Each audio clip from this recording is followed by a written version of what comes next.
मेरा नाम अंजलि है। छोटी सी गांव में ही पली बड़ी और हमारा सीधा सादा परिवार होने की वजह से मैं शहर के तौर तरीकों में बिल्कुल भी नहीं डल पाई और शहर के रहन सहन से मैं बिल्कुल वाकिफ नहीं थी। आज तक सादा जीवन व्यतीत करती आ रही मैं एकदम से शहर में कैसे एडजस्ट कर पाती। दरअसल मेरी शादी कुछ महीनों पहले ही दिनेश से हुई। दिनेश एक सरकारी नौकरी करते थे, जिसकी वजह से उनका पूरा परिवार उन्हीं के साथ शहर में रहता था। शादी के बाद अक्सर मुझे परेशानियों का सामना करना पड़ता था, क्योंकि गांव में हम लोग नीचे चटाई लगाकर एक साथ पूरा परिवार बैठकर खाना खाते थे। जबकि यहाँ आने के बाद मैंने देखा कि सबके खाना खाने का अलग अलग समय था और रहन सहन का तरीका भी कुछ अलग ढंग से ही था। खैर, जैसे तैसे मैं अपने ससुराल के तौर तरीकों में पूरी तरह से ढल गई। मुझे अपने गांव जाने का मौका बहुत कम मिलता था, क्योंकि दिनेश मेरे सास ससुर के इकलौते बेटे थे, इसलिए घर में केवल हम 4 सदस्य थे। तो मेरी सास का यही कहना था कि अंजलि के बिना घर सूना सूना सा लगता है, इसके होने से घर में रौनक सी लगी रहती है। बस यही वजह थी कि मेरा गांव जाना नहीं हो पाता था। वैसे अगर कभी कभार माँ पापा से मिलने का मन होता तो दिनेश मुझे मिलवा लाते थे। खैर, आज दिनेश का जन्मदिन था। पूरे घर में सजावट हो रही थी, सभी लोग दिनेश को बधाइयाँ दे रहे थे। कुछ देर बाद दिनेश मेरे पास आकर बोले, क्यों भाई अंजलि, तुम्हें मेरे जन्मदिन की खुशी नहीं है क्या? मैं उनकी बातों से चौंक सी गई। मैंने मन में सोचा कि ये ऐसा क्यों बोल रहे हैं। तभी मैंने कहा कि क्या हुआ दिनेश, भला मुझे क्यों खुशी नहीं होगी? तभी दिनेश हंसने लगे और कहा कि तुमने मुझे विश नहीं किया। मैंने भी उन्हें चुट्टी काटते हुए कहा कि अच्छा जी, विश नहीं किया। और वह जो कल रात 12 बजे विश किया था, वह किसने किया था? तभी दिनेश भी मस्ती मूड में बोले कि वह तो रात का समय था ना, अभी सवेरे तो नहीं किया। फिर मैंने कहा कि ठीक है, अभी कर देती हूँ। मैंने कहा हैप्पी बर्थडे पतिदेव जी। दिनेश ने भी प्यार भरा थैंक यू कहते हुए मुझे गले से लगा लिया। कुछ देर तक हम ऐसे ही बातें करते रहे और फिर जब पड़ोसी लोग आने लगे तभी मैं उनकी सेवा में लग गई। शाम का समय हुआ तभी मेहमान इकट्ठे हो गए और केक कटिंग की गई।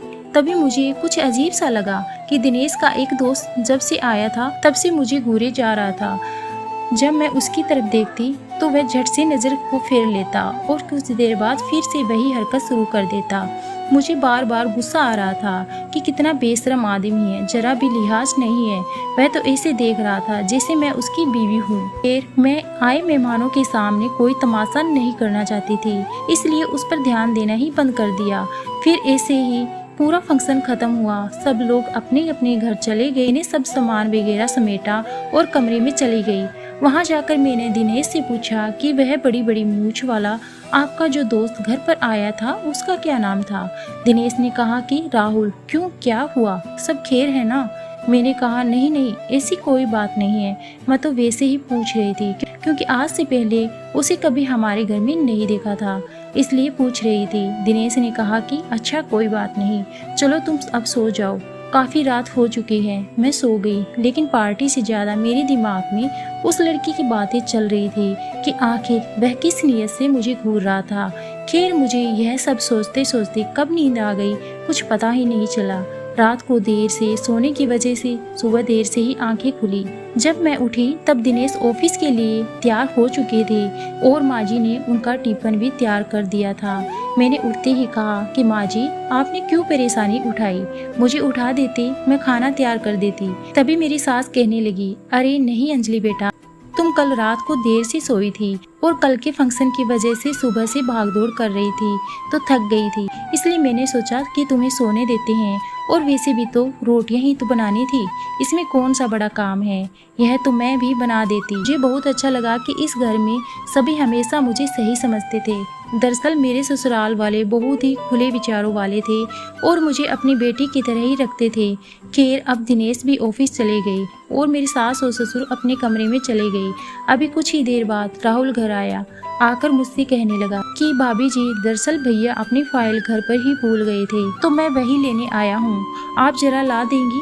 पहले तो मैं उसे देखकर डर गई, लेकिन फिर मैंने उसे फाइल ला दी। वह आज फिर से मुझे घूर रहा था।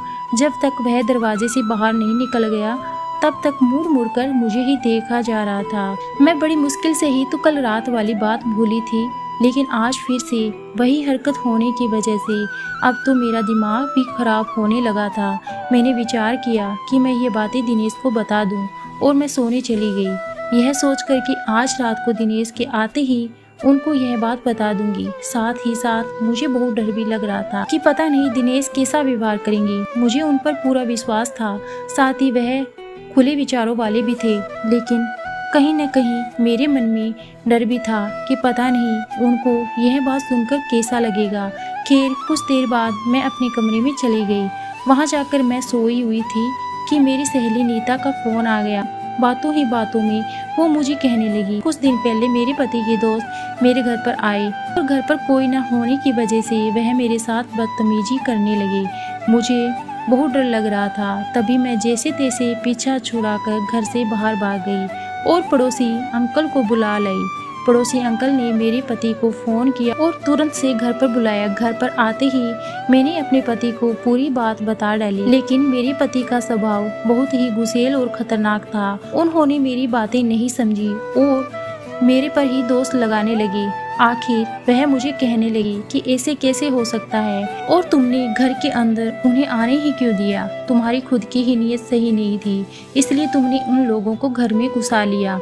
मैंने उनको बहुत समझाने की कोशिश की कि वह लोग आपका बोलकर घर के अंदर आए थे कि वह आने वाला है और उसने ही हमको बुलाया है कि तुम लोग घर पर चले जाओ। लेकिन मेरे पति ने मेरी एक न सुनी और मेरे साथ बहुत ही झगड़ा किया। अब उसकी बात सुनकर मेरे मन में भी डर बैठ गया, कहीं दिनेश मेरे साथ भी ऐसा व्यवहार तो नहीं करेंगे। लेकिन कहीं न कहीं मुझे यह भी तसल्ली थी कि नहीं, दिनेश ऐसे नहीं है। वह बहुत ही खुले विचारों वाले और अच्छे सोच वाले हैं। वह मुझे हमेशा से समझते हैं तो इस बार भी समझेंगे। और मैं खुद से ही बातें करने लग गई कि भला मेरी इसमें गलती ही क्या है। गलती उस लड़के की है जो मुझे बुरी तरह से घूरे जा रहा था, तो फिर मैं क्यों डरूं। मैं यही सोचते सोचते फिर सोने ही लगी थी कि मेरी सास ने आवाज़ दी कि बेटा दोपहर का समय हो गया है, जरा तुम्हारे पिताजी को चाय बना दो, उन्हें दवाई लेनी है। मैं उठी और किचन में चाय बनाने लग गई, लेकिन मेरा दिमाग तो अभी उसी टेंशन में था कि पता नहीं दिनेश कैसा व्यवहार करेंगे और आखिर उस लड़के की नीयत क्या थी।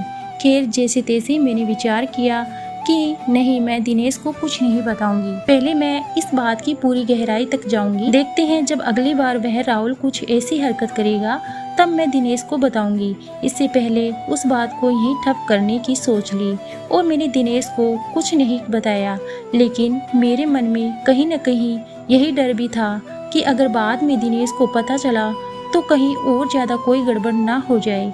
लेकिन मैंने जैसे तैसे अपने मन को समझा लिया और सोचने लगी कि नहीं, अगली बार अगर ऐसी कुछ हरकत हुई तभी बताऊंगी। खैर ऐसे ही कुछ ही दिन निकल गए। एक दिन फिर राहुल हमारे घर पर आया। उसने वही हरकत शुरू कर दी। मैंने उससे बातें की कि आपको क्या चाहिए, कब से आपको देख रही थी कि कितने दिन हो गए मुझे आपको देखते हुए कि आप जब भी हमारे घर आते हो तो मुझे घूरते रहते हो। आखिर आपकी प्रॉब्लम क्या है। राहुल बिना कुछ बोले वहाँ से चला गया। अब तो मुझे और भी ज़्यादा वहम होने लगा कि कुछ गड़बड़ है। राहुल कुछ गंदी नीयत से ही देख रहा होगा, तभी उसके पास कोई जवाब नहीं होने की वजह से वह चुपचाप चला गया। अब मैंने दिनेश को बताना भी जरूरी समझा। मैंने विचार किया कि जो होगा सो देखा जाएगा, मैं दिनेश को बता ही देती हूँ। कि फिर मैं कमरे में गई दिनेश को बताने के लिए, लेकिन जैसे ही कमरे में गई तो दिनेश सो चुके थे। फिर मैं भी अपना उतरा हुआ चेहरा लेकर सो गई। दूसरे दिन मेरे मन में एक ख्याल आया, क्यों ना मैं राहुल के घर जाकर उसकी फैमिली को सब कुछ बताऊं, ताकि वह लोग उसे समझाएं। साथ ही यह तो पता चले कि राहुल के परिवार में कौन कौन है, आखिर वह ऐसा क्यों कर रहा है, क्योंकि जिनके घर में औरतें होती हैं वह ऐसे औरतों पर नजर नहीं रखती। खैर मैंने यह सोचकर एक दिन दिनेश का पीछा करते हुए राहुल का एड्रेस पता किया और दूसरे दिन राहुल के घर पहुंच गई। वहां पर जाकर देखा तो उनके घर में कोई नहीं था, बाहर की तरफ ताला लगा हुआ था। मैंने चारों तरफ घूम कर देखा तो पीछे का दरवाजा खुला हुआ पाया। मैं पीछे के दरवाजे से राहुल के घर के अंदर गई। घर के अंदर जाकर देखा तो पूरा घर सुनसान पड़ा था, पूरे घर में कोई नहीं था। मैंने मन में विचार किया कि शायद कहीं घूमने गई होंगी। मैं वापस जाने ही लगी थी, कि तभी मेरी नज़र एक दीवार पर लगी तस्वीर पर पड़ी जो बिल्कुल मेरी ही जैसी थी। मुझे एक बार के लिए तो लगा कि यह तस्वीर मेरी ही होगी। मैं फिर उस तस्वीर के बिल्कुल पास गई और गौर से देखा तो पता चला कि यह तो मेरी ही तस्वीर थी। अब मुझे राहुल पर पूरा शक हो गया था कि कोई ना कोई माजरा जरूर है। फिर मेरे मन में ख्याल आया कि हो सकता है राहुल मुझे पसंद करता हो, लेकिन फिर मेरे को ही राहुल पर घिन आने लगी कि एक आदमी शादीशुदा औरत पर ऐसे कैसे नज़र रख सकता है। वह अपने घर में ऐसे मेरी तस्वीर रखता है। दिनेश तो राहुल के घर आते ही होंगे और दिनेश ने कभी कोई रिएक्शन नहीं किया क्या मेरी तस्वीर देखकर। फिर मैं इसी ख्यालों में खोई हुई थी। तभी मैं घर की तरफ चल पड़ी। मैंने सोचा कि मैं घर जाकर आज दिनेश से पूछूंगी कि दिनेश राहुल के घर में मेरी तस्वीर क्या कर रही थी। मैं घर आ गई। घर आकर खाना बना रही थी, तभी दिनेश का फ़ोन आया। वह कहने लगा कि मुझे मीटिंग के लिए दिल्ली जाना पड़ेगा, इसलिए मैं घर पर नहीं आ पाऊँगा और तुम ड्राइवर के साथ मेरे कपड़े भेज दो ऑफिस में ही। मैं 2 दिन के बाद ही वापस आ पाऊँगा। मैंने दिनेश को फ़ोन पर सब कुछ बताना जरूरी नहीं समझा।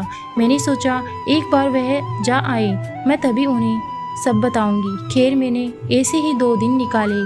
आज दिनेश दिल्ली से वापस आने वाले थे, तभी मैं उनके लिए और माँ पिताजी के लिए खाना बना रही थी।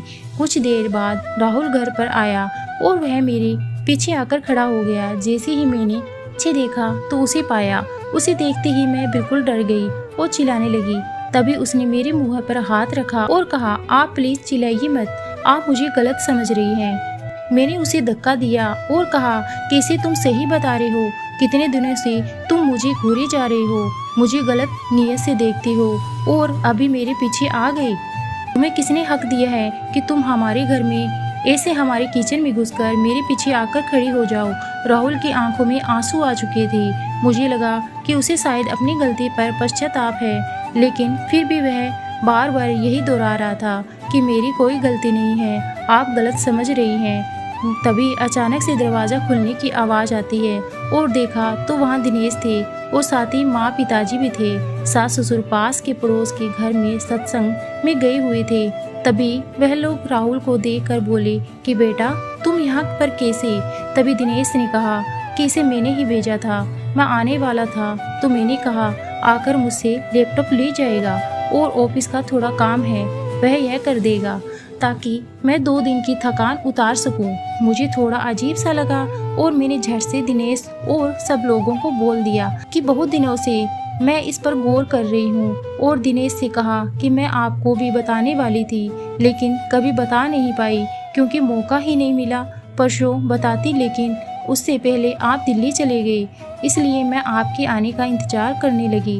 लेकिन आज सुबह जब मैं किचन में खाना बना रही थी तभी राहुल मेरे पीछे आकर खड़ा हो गया और कब से कह रहा है कि इसमें मेरी कोई गलती नहीं है। तभी दिनेश भी हंसने लगा और मुझे वहाँ सोफे पर बैठाकर कहने लगा कि अंजलि तुम खामखा घबरा रही हो, राहुल ऐसा लड़का नहीं है।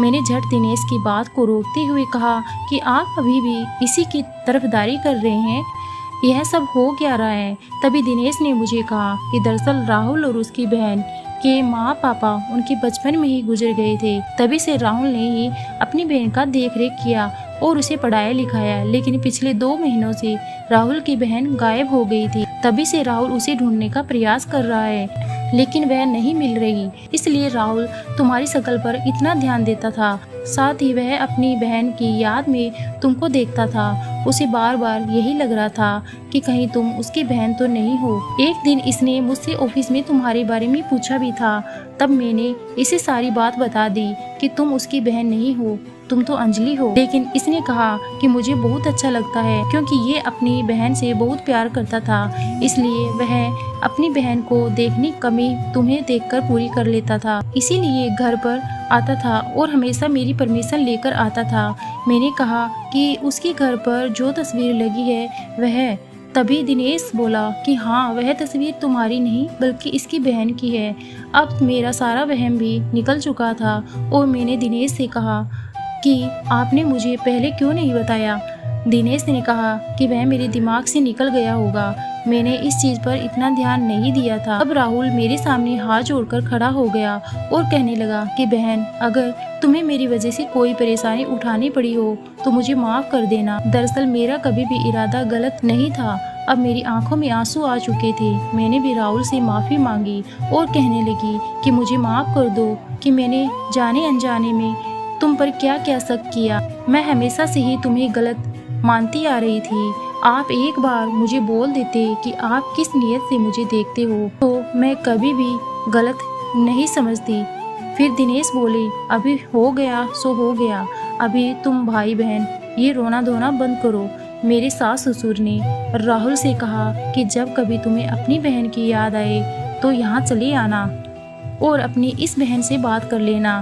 खैर कुछ देर में मैं अपनी कमरे में गई और अफसोस करने लगी कि इतने अच्छे इंसान को मैं गलत समझ बैठी।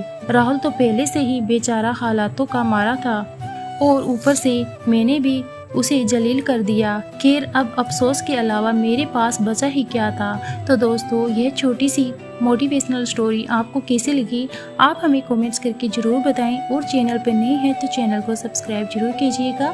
धन्यवाद।